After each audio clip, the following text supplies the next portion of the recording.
What is going on, everybody? It's Kevin Dini here for Superpower Review, and today, who's ready for a comic review? Let me know in the chat. Are you ready for a comic review? Let's get pumped. Guys, today, we have so much to talk about today. We are going to be talking about Venom issue number 200 or Venom issue number 35, same thing.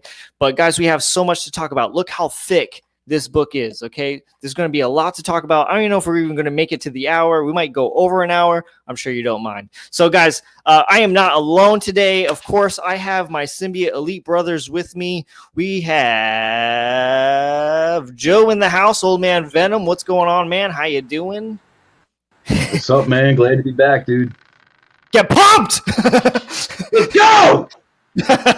We got my good buddy, infamous Jeb Ludwig. What's up, Jebby? How you doing? How's it going, everyone? How's it all shaking? Yes. You ready? We're ready. I'm ready. We've been waiting for this issue for a long time. And for our last guest, we have Jeremy over at Venomized True Believer. Gentlemen, thank you so much for taking the time out of your day to come hang out with me to talk some Venom. And thank you to everybody who's watching, taking time out of your Friday to come hang out with us and geek out about Venom as well. We got Tristan Hawes in the house saying, my body is ready. I am ready too. I am very ready for this comic review. Thank you. Thank you. And we also have my friend, the uncanny Kyle Walker in the house. Thank you so much for jumping in, buddy, all the way from Kiwiville. All right, so guys, let's jump right into it, right? There's just so much to talk about, as I've said a million times. What are some of your first initial thoughts about this issue so far? Like, so not spoiling too much. We're gonna break it down, but what's your first reaction when you got done reading Venom issue number 200? Who wants to go first? I guess I'll go first. I was personally happy with it. I was really happy with it. It sets up the future for not only just Venom, but symbiotes in general, just in such a great way. And then we got we already know that Al Yu's coming over from the Immortal Hulk. So story-wise, like I feel like after the conclusion of this series, like the symbiotes are in good hands, man. At least it ended on a good note. I would agree. Absolutely. I think symbiotes are in a good hands. I really feel like that Donny Cates did a really good job passing the torch. Like now it's your turn to take over and see what you do with it. I hope Marvel knows that, like, hey, you have to go in this direction. Not like, all right, you're the next writer to Venom. Like, do whatever you want. You know what I mean? So that's kind of my take on it. Let's see, Jebby, what do you think? What's your first initial thoughts on Venom issue number 200? First initial thoughts, I got to say, it didn't feel rushed. That was the number one thing. It was a thick book for a reason, and they had to tie everything up in a nice big bow, and yeah, it didn't feel rushed, man. I'm happy with it. Very happy. Good. Very nice. Very nice. And Jeremy, what are your first initial thoughts on Venom issue number 200? Yeah, I agree. I don't think that I agree. I don't think it felt very rushed at all. My initial reaction when I first saw that was, damn, that's thick. But definitely I agree. It was wrapped up very nicely. It's going to be sad to see Cates and Stegman, off the Venom storyline. Excited to see what they move into. But as far as, wrapping it up with the bow, like you said, man, so nice. I love the quote at the beginning of the book, too. It's just like how it all has wrapped up so nicely all together. So great. Agreed. That is directly from Seeds of Darkness, which I thought was so awesome. They finally tied it in. I know Matt couldn't make it tonight, but Matt, there you go, man. That's as much as they're going to tie that book in. Matt is in spirit, buddy. He'll watch the rewind eventually. He's been waiting for that book to get tied in, and there you have it. Sure. Yeah, I thought for sure like the whole Mr. E thing was going to be Crowbar, but no. But I was happy the quote was in there. Tristan Hawes says, I agree. I feel like the ending and transition over to the new host was fantastic. Agreed. So, there's so many things I want to jump into. Like, there's already been 3 points of us talking where I just want to like jump ahead and just start talking about it. But let's just break it down. So we get sort of an introduction of Eddie Brock kind of saying what's sort of happening now that he is the hive mind, the war after Null, and he is just everywhere where he can control a symbiote. So he's all doing it from home, from the what's the chair called? Here, I'll look it up. You keep the Spire. Yeah. The Spire. Thank you. Yeah. Thank you. He has the Spire at his house, so he is pretty much everywhere and anywhere a symbiote is across the galaxy in the universe. And so this takes a toll on him. He's the first appearance of OldManVenom. Yes. Good page. Hold on. Keep it up, Joe. I'll put you up. Joe, did you ever trademark OldManVenom? They might owe you some money, man. Yeah, for real. I mean, hold up. There he really is, like using the symbiote to make a cane. I'm trying to get this reflection out. It is what it is. I mean, whatever. Do we all agree that this is literally Venom? It is. Yeah, that's OldManVenom for sure. It is Venom. I love the cane. Honestly, the cane was a great idea. It's a great. It's good used it too as a weapon. Like that was pretty sick. The only part that kind of confused me about this whole introduction of him telling how he's helped people across the universe and fighting these wars, the only thing that made me a little confused is how does he have the axe right now? Because we all know that it was the hammer, and no, I see Joe and Jebby shaking heads. I can't think of a reason why. Oh, okay. I thought you guys had a reason. You're like, what is Kevin talking about right now? That completely stumps me. My theory is that he's got some sort of like timeshare going with Silver Surfer and Thor. He's everywhere at that point. He's like, hey, I gotta borrow this for a second. There's a war that I gotta go fight over on the outskirts. So it's kind of like he's got to call upon it. I thought that was so cool though when he summoned the special. I don't want to give too many spoilers away in case anybody didn't read it. No, this is a spoiler. This is a spoiler review. Right? This is what we're here for. Yeah. But, when he summoned Mjolnir, I was like, just hella galaxies away. I got it.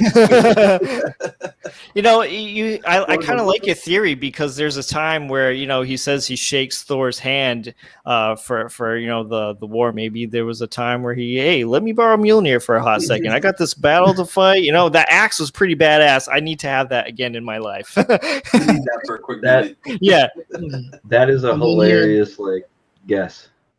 Yeah. It's all I could come up with. That's the only explanation I could think of. I like it. A couple of people jumping in the chat, joining us. We have Mark Knapp 68. Hey, what's going on? We got my buddy Count Von Strange in the house. What's going on, man? When are we going to get together, man? When's it going to happen? I need that to happen. Whether I hang out on your channel, you come over here. We got my buddy Mark Spector Comics, David Ribeiro over in Rhode Island, the next town over from me. And I think we got everybody here. Oh, I'm sorry, I'm missing someone. We got Leth Null in the house as well. Thank you so much for joining. So that was the only thing that kind of confused me, but that was a really cool kind of catch-up scene. And then Jeb mentioned the whole. Yeah, we'll get there. You calm down. That was so great. I thought that was so great. You're jumping ahead, damn it, Joe. Sorry, man. Calm the fuck down. And then so we just kind of get this whole family moment where Dylan's getting ready for school, and then again, Jebby, what you said with the cane being a symbiote is kind of a nice touch. So what do you think about this all taking a toll on Eddie? Do you guys like the change? Do you like that he's an old man? Do you think this is going to be something that lasts? What's some of your thoughts on that? So if we go ahead and think about Venom the End, obviously it's not going to last. I wouldn't think it would last. It kind of makes no sense that it would last. I think this is, for as long as Dylan. I'm jumping ahead again, man. I'm sorry, but to explain. Go ahead. I'll allow it this time. No. So with Dylan doing what he's doing, I feel like Eddie's probably going to be like an old man the entire time, but still he's like Jeb said, Eddie's going to be doing the outer space stuff, and Dylan will be on Earth, street level type stuff. Yep. Yeah.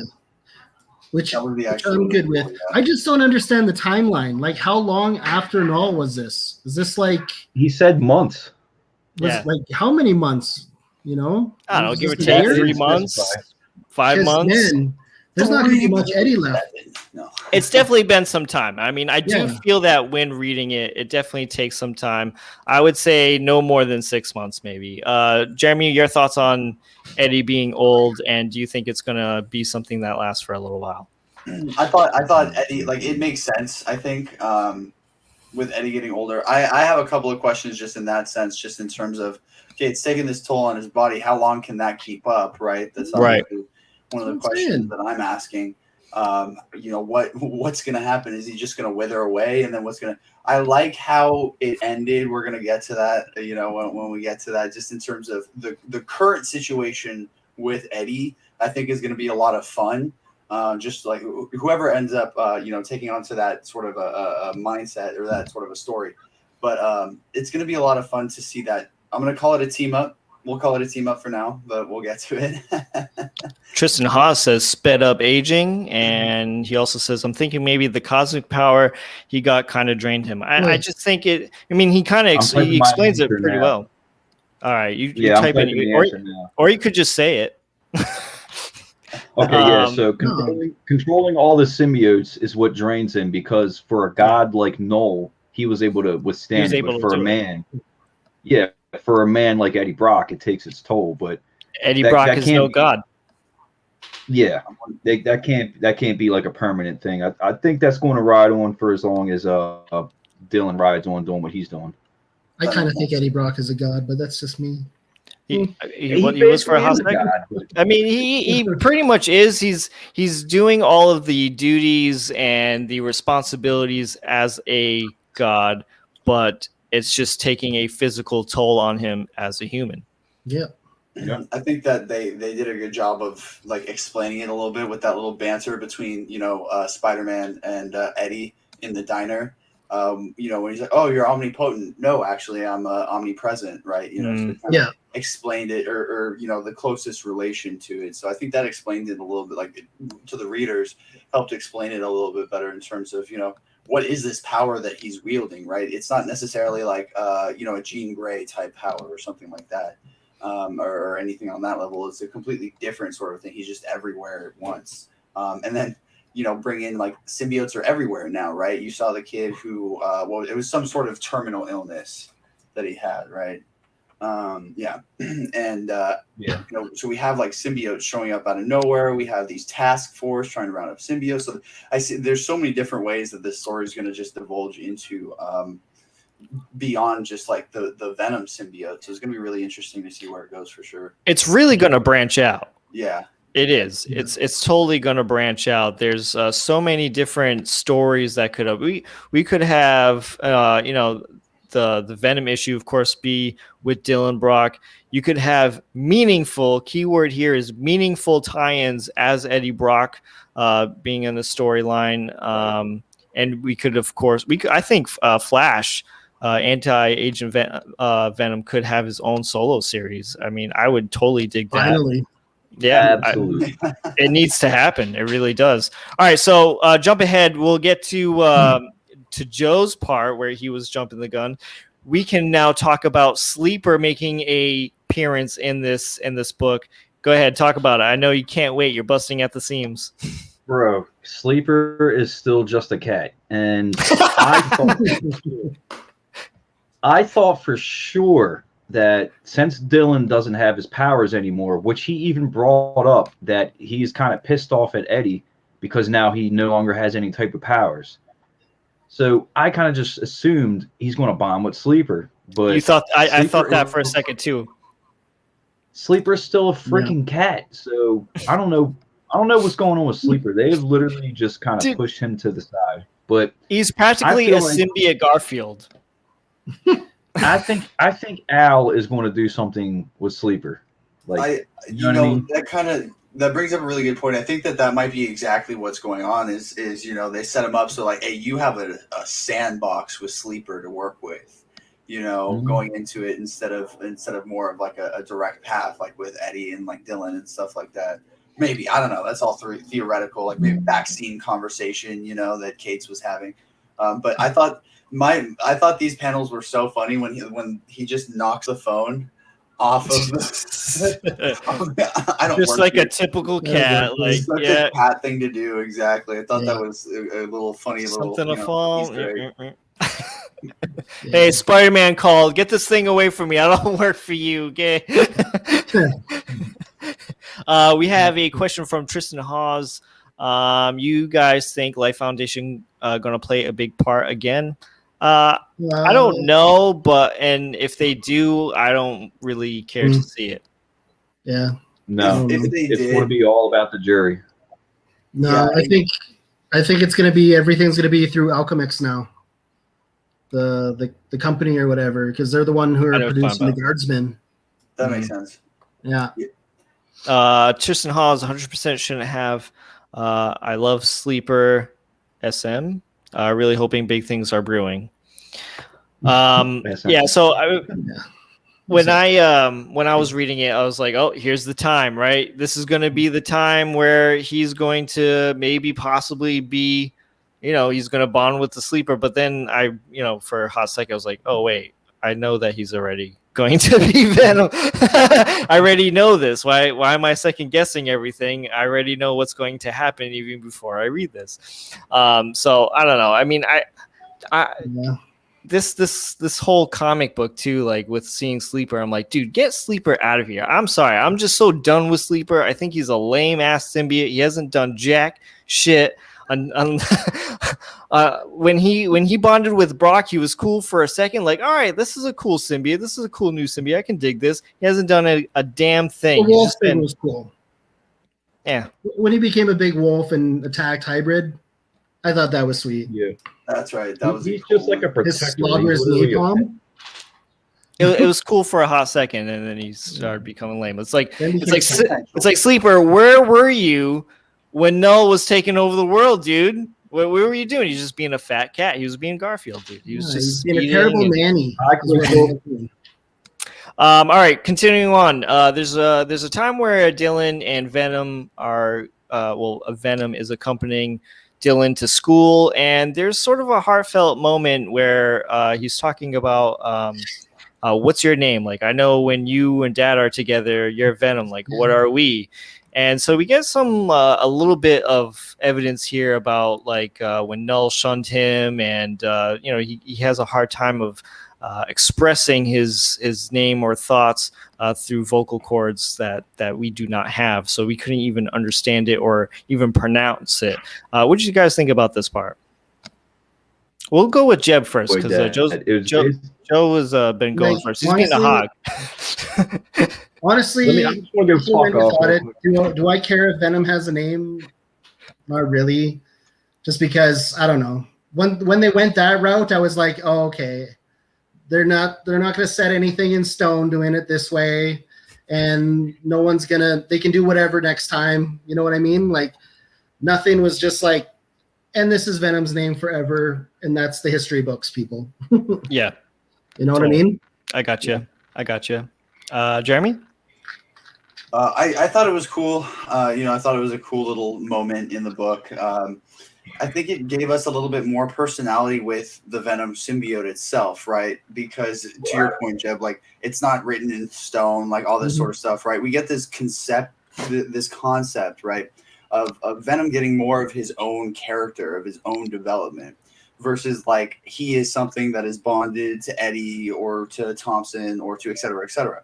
So that's what I think that I've really enjoyed most about this entire run has been how the Venom symbiote has really become its own character as it's developed. And so I think that was kind of like the acclamation of that was like, yes, I am, my own sort of individual. This is my quote unquote name sort of a thing. Right. So I thought that was kind of a cool little acclamation point. And then Dylan's reaction to that, I thought was sort of a little bit of foreshadow into like, wow, that's like, that's it feels connected in some way, Bonded. Yes, exactly. And I was just going to say it. I was just going to say that. I feel like this was their first real moment at bonding. This was Right. not a bonding where he's taking over his body, but it was a bonding moment. Joe? So pretty much his name is basically a frequency, which I enjoyed that because we've talked about it before when it first got brought up, like how many names does it need? We don't need another name. And the fact that I guess we as readers will never really be able to hear or understand his name, like that's pretty cool. So I was able to enjoy that. I'm just glad it wasn't something stupid like, that would have been that would have been cut straight from the movie if it would have been like, oh, my name is like freaking whatever. Like said his name. Like that would have been kind of dumb because all these years with all these hosts, not once have you ever decided to like, my name is this. And at the last, issue of this series, it's like, oh, my name is freaking Billy.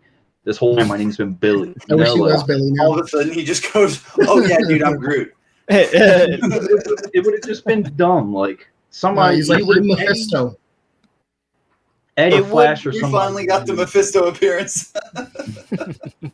It would have been the equivalent of, so many times where people, for DC writers, for instance, or Batman writers, where they said, we're going to reveal who the Joker is. And everyone's just like, okay, there's some people who are like, yeah, okay, cool, I want to know. And there's other people like, I don't care who the Joker is. Yeah. I know who the Joker is, but I don't care about his true identity. It's not relevant. Nobody really cares. Don't do it. So it's but the way how they wrote it was really good. I like how you put it, Joe, a frequency. Like, that was very well put. So I thought that was a really nice, touching moment. It was, in my opinion, the first bonding moment for Venom and Dylan. Mm-hmm. So that being said, let's chime into, we now got Flash Thompson wandering around as Agent Anti-Venom again, which tying into what Jeremy was talking about. I keep calling them the jury. What did you call them? The guardsmen? These guys are all over the place. Yeah, they're all over the place because after the symbiote invasion, they're literally everywhere, and they're doing the whole thing where they're just taking over people but looking like people. So they come busting into this restaurant that Flash is at, and he thinks that they're after them, but they're really after this kid that was working at the restaurant. Yeah, and that's a nice splash page from Geraldo Sandoval. So we pretty much get him back. I'm happy about that. The whole thing is he was like, what did he say? He can tell that everybody knows that he's like an alien, and like all eyes are on him. Yeah. So one of the last thing he kind of says to himself before he like rolls out is like he can tell that this is going to be an issue for him in the future. So I kind of already like that with him being back. It's not like, hey, I'm back, guys. He's already in the mix. He's coming into conflict. Yeah. So I kind of like that. And on top of that too, the additional conflict, like the personal conflict that he's having, is I'm back from the dead, right? Like I can't go see my mom. Yeah. Anybody around me is going to get hurt, So then you get the personal kind of conflict side of it as well. So yeah, I mean, I wouldn't be surprised if like after the Extreme Alpha, I think it might be Extreme Carnage Alpha. Yeah. I think after that he might get his own series, but we'll see. Right? That would be cool. Like I said, I'm so ready for him to have his own series. I would totally buy that and read that. My big question is with Flash: is he human now, or is he just a full-blown symbiote in human form? That's what I think it is. I think it's the Rex Strickland situation all over again. What happened to Rex, man? Dude, he got wiped up, but Donnie's been building towards this whole symbiotes living and posing as humans thing this whole series. So Flash is definitely that. Which I mean, so even with going into that alternate universe where the superheroes were humanoid symbiotes, you know what I mean? Yep. And then you just get the codices that are downloaded into those individual symbiotes. So it's like Flash Thompson in symbiote form, essentially. Which I like because he still has his personality and memories. So that was cool. They touched into that, and not trying to like change the subject, but into Black Panther, The Jacka symbiote was that guy's essence in the symbiote. So they was seem it? to I be didn't even realize that. Yeah, he was the Emperor's essence was in the symbiote, and then he took over the Killmonger symbiote or the Killmonger body. Mm. Is that why I kept switching looks? Yeah. So Look at that. So they did touch on that in that issue, and then obviously Rex was another living symbiote, basically. Right. Interesting. Also, as Jeremy pointed out, where are we at here? This little panel here, where Eddie's like, "Yeah, I gotta leave," and he turns into this like swarm of like dragon symbiotes and leaves, and Spider-Man's just kind of like, "Yeah, okay, that was cool." Like I thought that was neat. Them two are definitely they have a much better relationship now. Which so we're backtracking a little bit because this part was a little bit before we saw Flash Thompson, trying to get used to normal life again. And so pretty much in the scene, Spider-Man apologizes for, bringing the symbiote here, bringing, Null here and this huge war. And, Eddie's just like, nah, you didn't, man. Like, symbiotes were here for centuries. Before you were born, before like humanity, right? Like, don't trip, bro. And then he's just like, what? Like, what are you talking about, dude? Like, you could have told me that sooner. This was a really cool just moment. pulls on the mask. Well, yeah, he just pulls. I feel like this is a cool moment. So, like, as much as I do like seeing, Spider-Man and Venom on good terms, I will say that I do miss them being rivalries. I do miss Venom just tearing the shit out of Peter Parker, Spider-Man. But it is good to see them on good terms, and it was nice to see him kind of like, hey, relax, dude. Like, it's not your fault. It's not your fault, man. that would have been a funny drop. That completely squashes like how many years has Peter been like, oh my god, this is all my fault. Like that completely squashes that. But what did you just say? I had some point, but I did. The whole rivalry. When he was like, why haven't you told me this? And Eddie was just like, I am now. And he's like, we could just go back to being enemies if you want, because he was kind of like throwing a little punt, like, He said like, as much as I miss our sparring matches, or he said something like that. He was just like, yeah, no, you don't want that. You don't want that at all. And he was just kind of like, all right. That's what he would do to Spider-Man now. Right. I thought it was cool. I was reading this interesting. Sorry. No, go ahead, Jeremy. Go ahead. It's a side thing. I was reading this Quora article, and it was like, who would win in a fight, like Venom or Superman? I'm excited to talk about that. And I was just like, after reading this one, I was like, man, that's a great question. Now, who knows? Yeah. Well, they fought before, and Venom was suffocating. Yeah, I saw that issue, and Superman got his ass handed to him. Yes, he did. Yeah. Yes, he did. Anybody out there going to be like, no, Superman, shut up and go read? All right, so Joe, do you wanna set us up for the next discussion? Go. So Eddie is basically talking to every super team out there that you can think of, all at the Guardians same of the Galaxy, the Avengers. Yeah, man. He's talking to everybody to let them know about the Maker, and he's got a synthetic symbiote that he cannot, he can't. It's the only symbiote that he can't see or sense. So he knows he's in the other world. He knows that he's able to do interdimensional travel with the symbiote, which Eddie even says that he believes himself with practice that he will soon be able to start hopping through the different dimensions. Right. But he pretty much tells everybody that, look, this is going to come back, and this is pretty much going to be the next big thing that we're going to have to deal with. And when it comes, we all need to work together.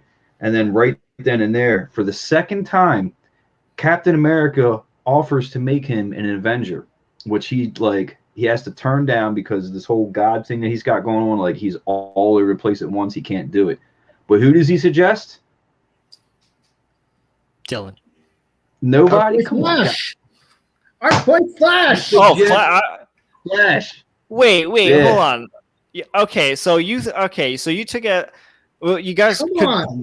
could be right, but I mean, I thought he was gonna put like you. That's why that was the whole point of him saying in the end that like I saw this coming. Like it didn't take a god for me to see that you guys were Too far eventually. ahead. Well, damn it, you're both jumping far ahead. No, Kevin. We're All right, backtracking. Spoilers. No. No, okay. I didn't see it as that, but okay, all right. I definitely saw it as being Flash too, for sure. Flash is going to be on the Well, I'm a Avengers dude now. again. Yeah. Man, I'm excited that was to see painful. Flash on an Avengers cover. Like what Do you I feel like think he's going to be a that part of the Avengers. Do you think that if Eddie can do this whole like time travel thing, that the whole purpose of like a human body at that point is sort of irrelevant? You know what I mean? Like at that point, he just becomes a symbiote. You know what I mean? Well, Here's once how again, I took. Go ahead, Joe. Once again, I believe that kind of ties into Venom: The End. You know what I mean? Right. Exactly.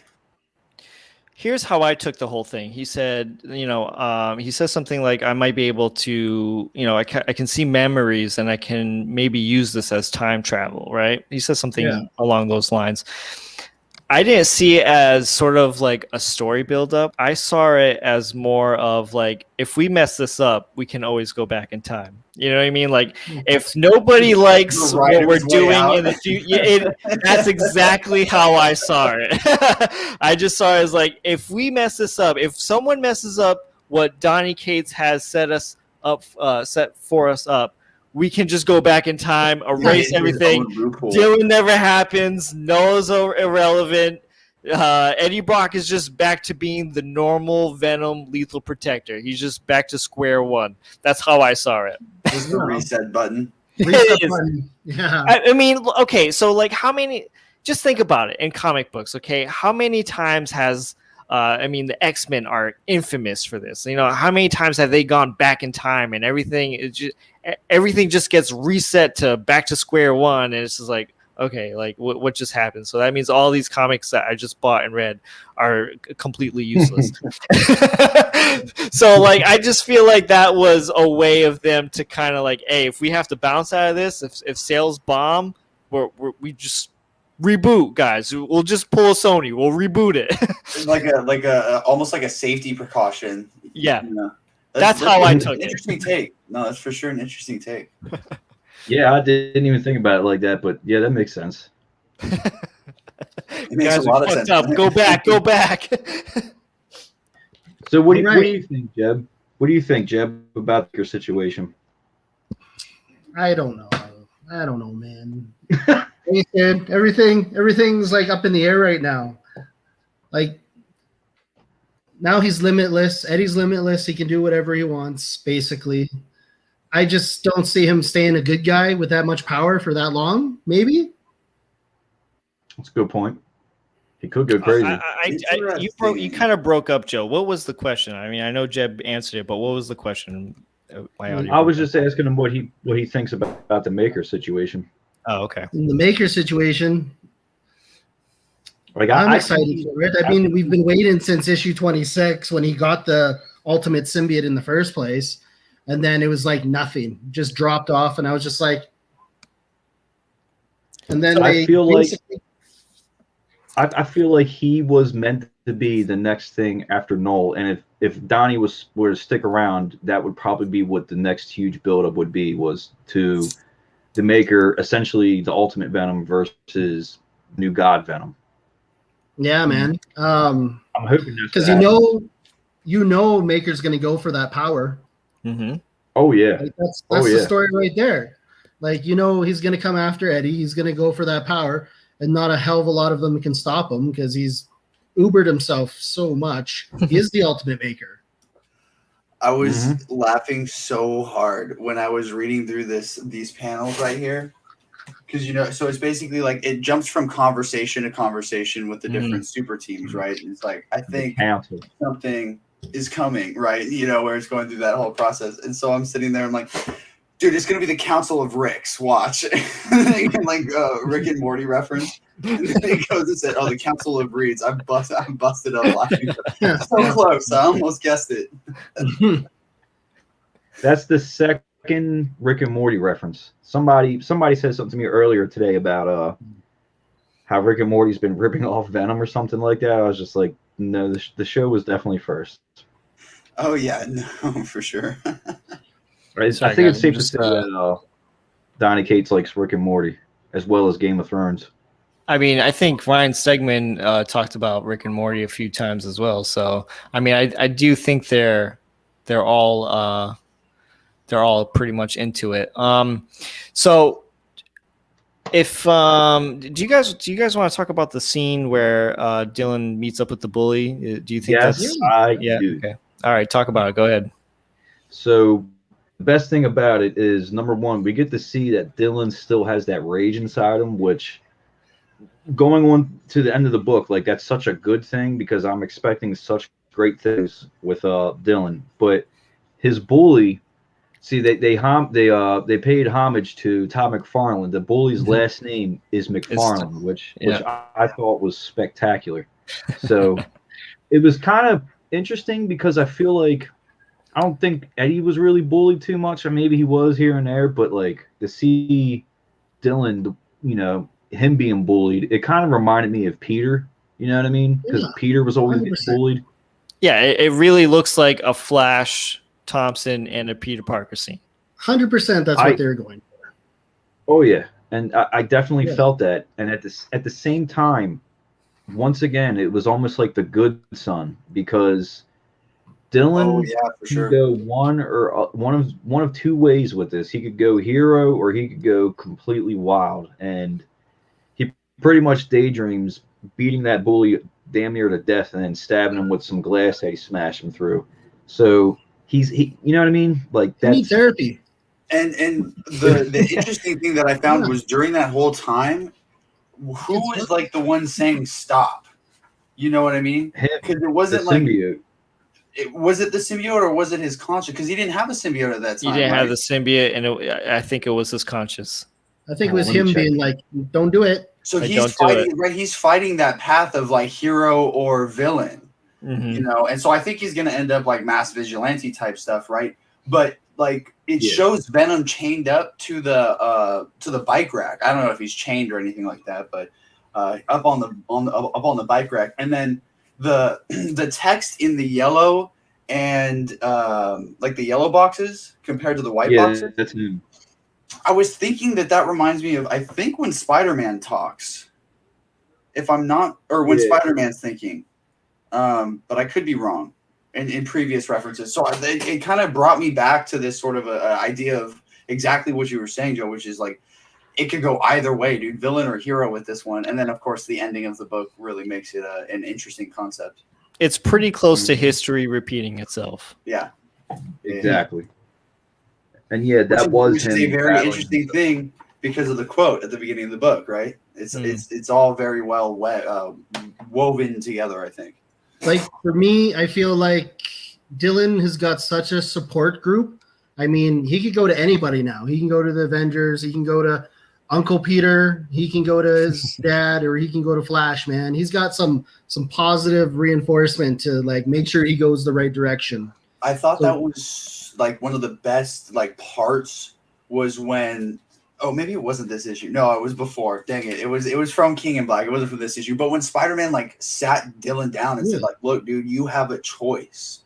Like nobody ever offered that to Spider-Man, to Eddie, to I guess Captain America kind of got a choice. You know what I mean? But in that sense of like that was a really cool moment, I think. And I think, like, to your point, Jeb, like, that's going to make it really easy for him to end up going towards that hero route, right? Like, he's got that support system. Yeah, man. Yeah, that was a really great, brutal fight scene. And I was like, dude, Dylan, you need to chill. And it's like, oh, that's what he was thinking. Okay, good. Like, I was like, this was really good. This is brutal. Like, this is clearly father like son right here for a moment. You know what I mean? Like, that's exactly how Eddie was when he lost his job. He got really pissed, and then so he gets in trouble for fighting when it's really technically not his fault. I mean, I'll just say that it's kind of not relevant. But he's coming home. He's got Venom with him, and he's talking about pretty much, my dad took my power away from me. Like that's what made me special. And now I don't know who I am. I don't know where I'm going. I'm lost. You know what I mean? So he's having a hard time finding a purpose as a teenage boy, you know what I mean? Which I don't know why you would think so. Maybe if I had superpowers when I was a teenage boy, I would think the same thing. But every teenager has existential crisis. Yeah, but I would go with that would be any character. You have a lot of power and then it gets taken away. Like look at Lee Price. That guy lost his mind. Literally. Yeah. In the Venom symbiote, right? True. When you have when you have so much power and you lose it, when you can do something good or something to your advantage, I guess so. Something terrible. I thought it was super interesting that when they heard the lady scream, because this is the part that we're coming up on right here. Yep. We heard the lady scream, right? And then the symbiote's the one that's like, let's dip. This ain't us. And Dylan's the one that's like, no, we got to go help, I thought that was really interesting, just that was the route that they took for it. Obviously, I think it was gearing more towards Dylan becoming a hero, right? It wasn't necessarily all that Venom is worried about is protecting Dylan, right? Yeah, right. And I think, that ties into what Venom said or what Eddie said later on, which is, the safest place in the universe is with that symbiote, right? I think it kind of spoke to that a little bit. But this was the one thing that I thought was kind of silly about the book. So they go through this whole process, right? And like Dylan's there, and the symbiote's like, "All right, Dylan, get behind me, roar!" And then the bullet goes through the symbiote, like perfect. Doesn't get strayed at all. Just goes through. Like, what was the purpose of getting behind him then? Like, what if you knew it was going to go straight through you? Before we go any further, though, with that whole part, right? Here's something that I noticed that I thought spoke volumes to and Venom's character. In all honesty, Venom, of course, is the lethal protector. He wants to protect the innocents. He chose Dylan and making sure that Dylan gets out of there safely, okay, over the person where he said he could have been like, "Hey, Dylan, run home, okay, like get out of danger. I'm gonna go take care of this." You know what I mean? So like, I think that really goes to show you how much he cares and wants to protect Dylan and Eddie's son. Yeah. Well, he told Eddie in the very beginning, there's no more dragons, there's no more whatever. The mission is Dylan. So that's like the main thing that symbiote is worried about, which I think is pretty cool. Yeah, good point. Loyal. Good point there. Loyal's good. They got to raise him right. Another thing to kind of backtrack with the whole Dylan having anger issues and whatnot. A lot of that stems from Eddie spending so much time in that chair and just being all over the galaxy. Like he kind of hates that's where he's always at. So he needs that father figure. Right. And there's still a lot of darkness going on with Dylan. Yeah. Thank you for bringing that up, because that is an important part of why he's feeling the way he is as well. Right. So we're to the part where the lady is, being mugged by Jack-o'-lantern. I don't know about you guys, dude, but I love when Jack-o'-lantern comes into the comic books, because like he just gets his ass whooped all the time. Every single time. Every single time, dude. It's almost like watching cartoons at this point. You know what I mean? Like, no, not you again. And so Dylan gets shot. This that part where Jeremy said he doesn't like, where Venom tells him to get behind him. I thought it was so like funny. I mean, like, I'm not too critical or anything like that, but definitely like, what was the point of getting behind him then? Yeah, I can understand that, even though we've seen the Venom symbiote absorb bullets multiple times. Right? Exactly. Yeah, I got you. I had the same thought. Like, okay, well, I mean, it is. It progressed the story. It worked. Right. It was worth it. It seemed silly at first, but when it got us to where we needed to be, it's like, okay, it makes sense. So it was a real treat seeing Jack-o'-lantern, because he's just gonna get absolutely whooped. But of course, for the first time, we see Dylan shot. He's dying. The Venom symbiote takes over him to heal him, and they become Venom, which is, of course, in my opinion, one of the best moments of the whole entire comic book. Yeah. So, guys, thoughts on this? Are you happy about Dylan being the new Venom? Let's take it away from there. Okay, so my thoughts. So my thoughts is that, yeah, I'm happy. I was really happy with how it progressed. I do love the one line where he's shot. I have to really give hats off to Stegman, because his art, like the look on the symbiote's face, was perfect, because the symbiote was just like, here, I got to go get help. And then he, like, you could see the look on the symbiote's face was like, do I do this? Do I bond with the kid, or do I, like, he was like conflicted, super, super conflicted. And then as soon as he was like, I'm dying, tell dad that I love him, and he's like, no, we'll tell him together. And then boom, it happens. And my favorite part when he's like, man, allow me to reintroduce myself. You guys don't know me, but you all will. And I was like, oh yeah, here we go. It's happening. It's happening. And then it was the most aggressive looking Venom we've had in this whole run. Right. It's the Venom that I've been waiting for. I mean, yeah, Donny Cates and Ryan Stegman's Venom was big, you know what I mean? But this is Venom, dude. Look at that hulking Venom, dude. That's the Venom I want right there. I want a huge, beastly Venom tearing shit up, and he tore up the jack-o'-lantern as he always does. This was Venom the symbiote actually purposefully let the bullet through so that he could bond with Dylan. You know what? We'll go with that, so we don't have to hear about the why and why it wouldn't work in the first place. Yeah. No, I like that better.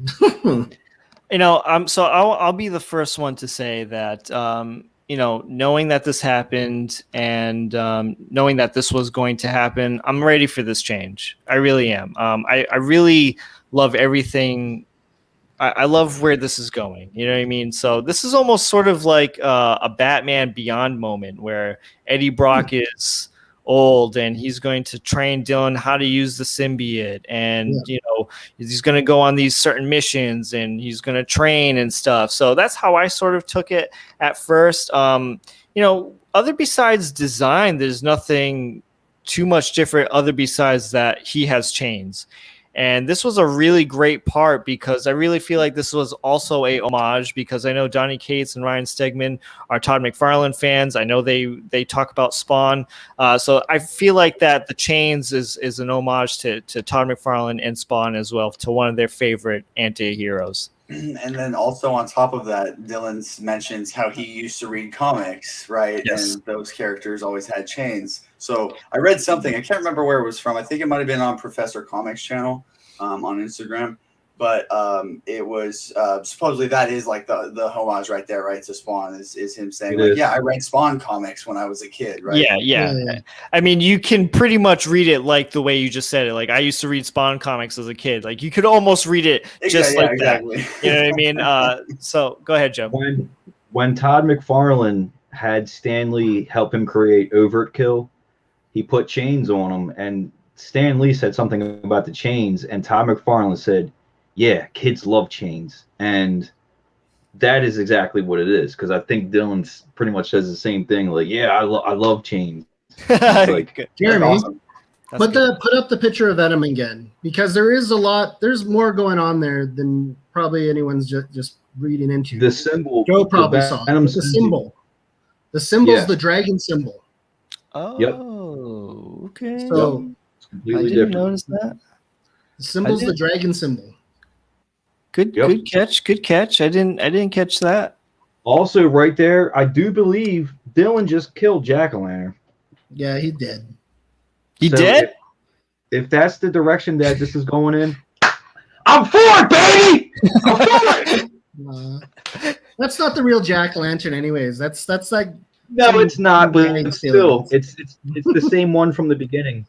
And yeah, I feel like that was another way of Donny Cates taking a shot at Rick Remender. Yo, That we right got- there we got is a 300 homage. I'm beat. telling you, that's a 300 homage, but the arms are reversed. Yeah, Okay. I see it. I see it. I see it. Absolutely. Okay, now look at the. Yeah, I see it 100%. Nice, Jeremy. Okay. Nice. Now bring it up again. Bring it up. Now look at the very bottom there. You see Kate's and everyone saying Yep. goodbye Yep, Right at the right bottom. down there in the windows. in the windows. Yep. There's Stegman, Kate's, So- JP Meyer. Yeah, man. So All those guys. this version of Venom, I'm pretty excited for. Number one, he's giant beastly. He's not some little dude in a costume. He's got the sharp teeth. He doesn't have any normal human teeth. The chains at first, I was kind of thinking like, what is this? But then seeing him swing away using the chains, and they're all over the place. Like, I can get into that. I'm expecting Dylan to be a very brutal version of Venom. I'm not sure what Al plans on doing, but I think Just we're gonna right get. there. I think we're gonna get more or less of what he used to be. that's what hey, I'm for Dark it, baby. Venom. I'm For for it. it. Like I was saying today, I want to see like some Hellraiser stuff onto the bad guys where the chains come at Yeah. everyone from all the angles and just rips them apart. That would be Yeah, cool. man. They even say in there like Bond did the same thing. Yeah, man. chains are overplayed, and so when I see Venom, okay, he's like the only symbiote that uses the webs, right? And so it's like, okay, but this is Dylan's Venom right now. This is his version of Venom. So I get it. Like, it's time for maybe a little bit of a change, but I do miss. I will miss the webs because I do like webs. I mean, He hasn't got done much webbing in this whole series, if you think about it. no, because he's been using more of the wings. Jeremy. I think we lost Jeremy. I don't know what happened to Jeremy. I think he just stepped out for a second, and he hit his camera. And there's a lot of heartfelt moments in here too with his dad. He's pretty much getting, he's hearing everything that he wants to hear from his dad. We're going to be together now. I can't take this on. So, we're going to do this together. We're going to take this on together. This is how you're going to have me now, because I can't handle being out in space and being street level Venom as well. There's a lot of great heartfelt moments. He even says something like, together we are Venom. You know what I mean? Yeah. I'm not Venom. You're not Venom. Together we are Venom. That right there just completely changed the phrase "we are Venom." Mm-hmm. If you really think about it, it is completely different now. I thought that was awesome because that was a great line. We still got the "we are Venom" thing, but now it's like it means so much more. I personally love that they changed what "we are Venom" actually means now. I love the fact that they got rid of Peter carrying this burden of bringing a symbiote to Earth. Like, those two little things, it was fucking awesome. I don't have any words for it. It was awesome. I thought it was so great where Eddie was like, and you can sneak up on Spider-Man too. That's nifty. Yeah. That's a fun little trick. Yeah, you can do that now. That makes me wonder: are they ever going to fight? Ooh, yeah, possibly. I would be interested. I mean, I think I could see something going down, right? Uncle Spidey, Uncle Pete. He's still a pissed off teenager. Exactly. He's a pissed off teenager, and so emotions are high. He's a loose cannon. You know what I mean? He thinks he's the shit now that he's got a symbiote too. He's got so much power, and he's just a kid full of emotions. Yes. Awesome. Yes. So I feel like going back to the whole school scene, like, this is pretty much if Spider-Man got his powers but had a bad side to him. You know what I mean? This is with great power, comes responsibility. He's not caring about the responsibility. Almost as if like the spider that bit Peter, right, was actually a symbiote, right? Like in that sort of a situation at that age, instead of getting the symbiote later on. Exactly. It's an interesting concept. And we're starting to see some of that like darker stuff with like Spider Shadow, I think, right? Mm-hmm. Interesting For stuff. sure. You know the best part of the whole thing? Here's the best part of the whole thing. Best part of the whole thing when he was like, someone's attacking the warehouse, and I think it's a goblin. I was like, yes. And I was like, here's my conspiracy theory. Ready? What if it is Virus on the fucking glider, right? No, I would be so fucking Poor Mac. Mac always just know if we see Virus in the new comic, I will be screaming out loud. As soon as I see that panel, I'll be fucking screaming. So know that if you see it, just give me a preview of the scream. Go ahead. People, put your volume down. I want to hear it. I can't do it right now. I can't do it right now. Just look up the GOAT video. All right, so we are 55 minutes in. We're going on 8:30 here. So here's some things I want to say here. This was. I mean, look at the thumbnail. It reads perfectly of how I feel about this issue. It is a perfect ending to a new beginning, and that's how I personally feel about this book. It was a great conclusion. For the first time I've been reading Donny Cates, he finally nailed the landing on this ending. Okay, it wasn't rushed. It wasn't half-assed. It was a really good, heartfelt story that gives a whole new introduction and meaning to Venom. We have Dylan Brock as Venom now. To all of you people out there, I was telling you, I was trying to warn you that this was going to happen, and you guys were selling Venom 9 like it was hotcakes. Like, all right, here, Venom number 9, $25 right now. And then look what happened. This shit happens. This book is now selling for almost $500 at a 9.8 right now. Ridiculous. I told you guys. I tried warning you. Me and Joe have been saying this since almost day one that he was eventually going to become Venom. It maybe didn't happen in King of Black what we thought was going to happen, but we still had hope and knew that this was going to happen. I think it's really interesting, just because there's so many people, right? Like 9 out of 10 people that you talk to are going to say, "Who's your favorite Venom host?" Right? It's going to be Eddie, or I mean, maybe a couple more are going to say Flash. But I think it was a really good way of getting people to stick with it, because like Dylan is little Eddie, right? Like that's kind of the concept there. It's his son. It's his little version, right? So it's an easy transition for people, I think, for a new Venom host, especially like having so much backstory to him too. It's not necessarily this new character or something that comes out the cuts. He's going to be so relatable to a younger crowd now. It's going to be ridiculous. But I said that too. I said all these people were getting, like, all these younger kids with symbiotes. Toxin, his host is a little kid.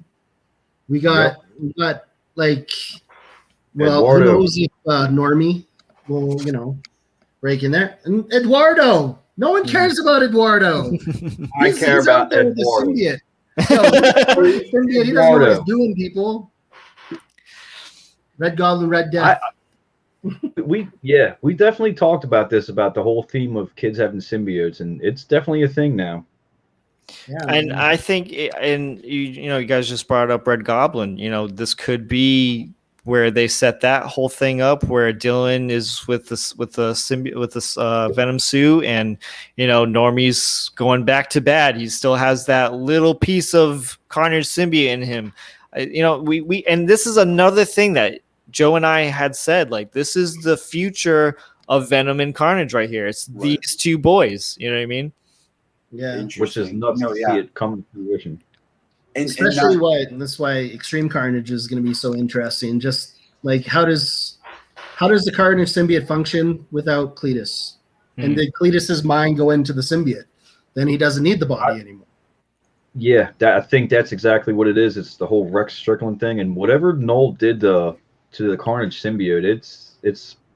Well, yeah, we sort of saw that a little bit in Venom Island. You know what I mean? With how Carnage is without Cletus Cassidy. You know what I mean? Yeah. Yeah. No, he's literally in the bloodline. But one thing about Cletus Cassidy, the only thing, there's no plague. Yep. The only thing I didn't like about this whole thing is exactly what Jeb just said. There was no mention of plague whatsoever. I'm calling it now. Plague and Sleeper, their powers are very similar. I want to see them two fighting like in the future. Like them Yeah, two. that'd be cool. Plague shows up, he just starts wrecking shop. Sleeper's got these crazy different powers. He shows up and saves the day. Like I feel like that's something that we're going to see in the future. I hope I'm about to draw seriously just because I want to see it. Like Plague versus Sleeper. Yeah, man. Maybe I think like honestly, or something. All right, guys. So I pretty much said my piece about this issue. You know, clearly I liked it. I'm excited for the future. I like where it's going. I love the ending. Let's get into breaking down this review of what your thoughts and opinions are with the CGC grade. As you guys know, if you guys are new here, it is Superpower review to give a tradition on a comic book or anything that I review here on the channel with a CGC grade. So, Joe, if you were to give Venom issue number 200 a CGC grade, what would you give this issue? I'm just going to go ahead, I'm probably going to upset Eddie's mullet with this, but I'm going to go ahead and give it a 9.8. The only reason why I'm not giving it a 9.9 is because there was no mention whatsoever of Plague. And I think that's a big enough character that should have been at least touched upon, at least in a panel or something. Addressed. I feel like most of the stuff that ended up happening in this issue, we've pretty much predicted this. You and I predicted it, buddy. High five, real quick. We predicted that shit. We predicted almost everything about this series. I literally said in one of the videos, and I was watching it because I'm a nerd and I like watching our videos, and I said it. And it was recently that I watched it, and I was like, damn, like, spot the fuck on. But I said, no matter what, I feel like Donny Cates is trying to bring back Agent Venom through this series. And he did say that. I remember that. I remember you saying that. That was cool. To finally, like, it took so long, and this story went in so many directions. It was hard to really tell, but it was cool to finally see things that we've been speculating on to actually come to fruition. Normie most likely we'll end up doing something with the Carnage symbiote later on down the line. We have a bunch of kids running around as symbiotes, so that's another thing we talked about. Like, we got a bunch of these juveniles running around the city with symbiotes. So the fact Instead that of like Young Avengers, it's the Young Lethal Protectors. It sounds catchy. The fact that so much stuff we talked about came to fruition is really cool to see. I mean, Noel, we kind of had an idea that King of Black was going to end the way it did. I still believe Noel is not completely out of the picture. I've seen Ryan Stegman and Donny Cates so many freaking times on Twitter answer people and saying stuff like, it's comic books, nothing stays dead in comic books. That's right. So that's right. Al could write somehow a way that, you know, Noel comes back. I mean, what I'm trying to get at, God of Light did, right? He just Venom 2099. Null was on Earth. Yeah. So I'm not saying it's canon or continuity, but he was on Earth. The thing I'm trying to get at with this issue is it answered a lot of questions, brought a lot of stuff to actually happen, and the future in my eyes for symbiotes is so goddamn bright. Like, yep. It's not like this story ended and finally for a change, right, Joe? What's that? And finally for a change, right? Like it's bright for a future. Like, you know, there's been so many times where a Venom #1 would come out and it's rebooted and we would read it and it's like, okay, yeah, this is a Venom comic book. You know what I mean? This is like this was a whole different story.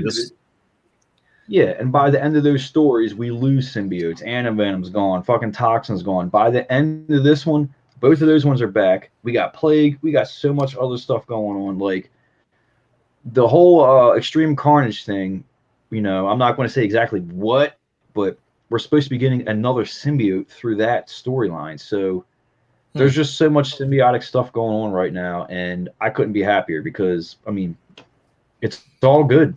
It's all good.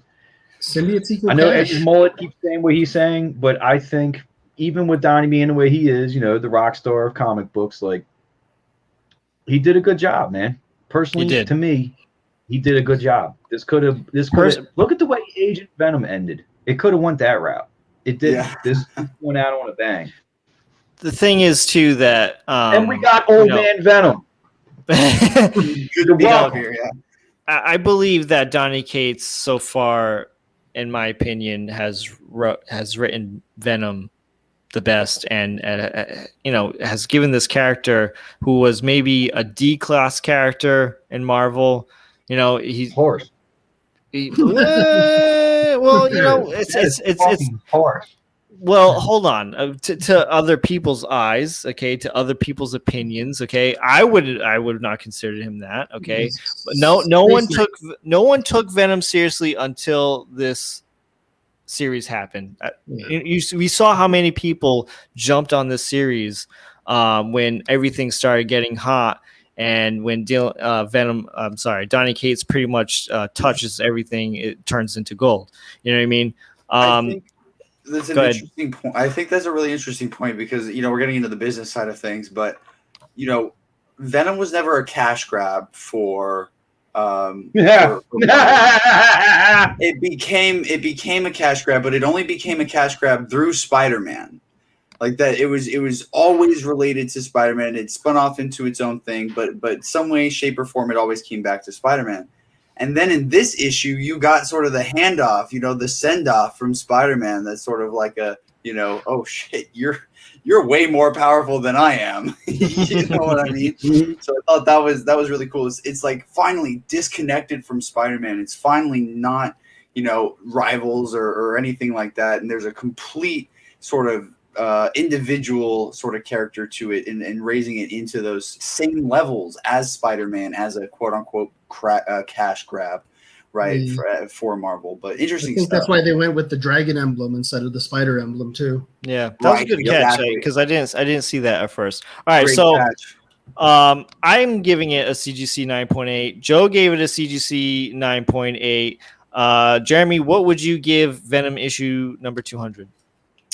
Man, I would go with a 9.9 because I'm gonna go up and above and beyond because I'm a noob, you know what I mean? So I got a lot of learning to do still, but also because for me, like, the concept of symbiotes itself is my favorite thing about Marvel. Like that is my favorite sort of quote unquote like Marvel character, right? Is the concept of symbiotes itself. And to what Joe had said a little bit earlier, is the future is so bright. Like, they have so many storylines. It's not just about Venom anymore. Like, you have all these different things going on. So I thought it was a really great way of, just from like a singular issue sort of a perspective, just probably the best thing that's ever happened for symbiotes. Just in a general concept. So that's why I would go and give it the extra, 0.1, is because I think from the concept of what it means for symbiotes, what it means for that concept is that it changed the entire game. It's completely different now. Mm-hmm. All right, 9.9. I think that is the highest review rating the channel has ever seen. A 9.9. It's got to be like, it's different than a 9.8 because you get 9.8s from comics that are not necessarily keys or something like that, right? But I think that this, from the perspective of story wise, being a quote unquote key, I guess that's always what a key is, right? It's always well, good happens. Good for you throwing a 9.9 card out there like Gambit would. All right, Jet, your CGC grade. I just wanted to show this off. Ooh, that's a 10. Yo, just wanted to show this off really quick, and my thoughts. So, man, I'm not as cool. Beaut. You're cool, man. It doesn't matter. I'm not. Everything behind you is pretty cool. So that's all right. So all I gotta say is, like, the run from start to beginning, I can't say I hated it. I loved the whole mythology, dragons, everything put into like the medieval knights and all that kind of stuff. Loved all that. I loved how often Eddie actually didn't have the symbiote. Yeah. Honestly, because it made his character, they actually had to really build him up. He went through without the symbiote almost as much as he had the symbiote in this arc, which I thought that was kind of impressive for him just being a human. And it kind of showed, by the end, it showed that, he has God potential. He can handle this, All I got to say is, I'm going to give it a 9.8. I'm not giving it a 9.9. You know why? Because my boy Rex isn't in it. I kind of wanted to be in the beginning and be at the end. I wanted some more Tyrannosaurus, baby. Yeah, it wasn't like that. I was sad. So 9.8. I feel that for sure. Well, you guys hear it. Okay, you guys heard it here. 9.8, 9.8, 9.9, and a 9.8 must have been good, right? Let us know in the comment section what you guys thought about this. And so, guys, I want to thank you so much again for hanging out and doing this review with me. Not a problem, man. It's always a pleasure talking with you. Thank you, guys. I appreciate it. Symbiotes all day. And we can do that. We can totally do that in the future. Before I wrap up the show, I just have a couple of things to announce. Some business. If you guys go into this video's description down below, you guys can find links to these guys' Instagrams. You can go follow them there. Also, the Symbiote Elite just put up a new Facebook page, so you guys might want to go check that out, be part of the group. Again, there is a link to that page in this video's description. Check it out. Come join us. We'll talk about symbiotes all freaking day. And guys, go ahead, Joe. You got something? Go. The Symbiote Elite is not a club.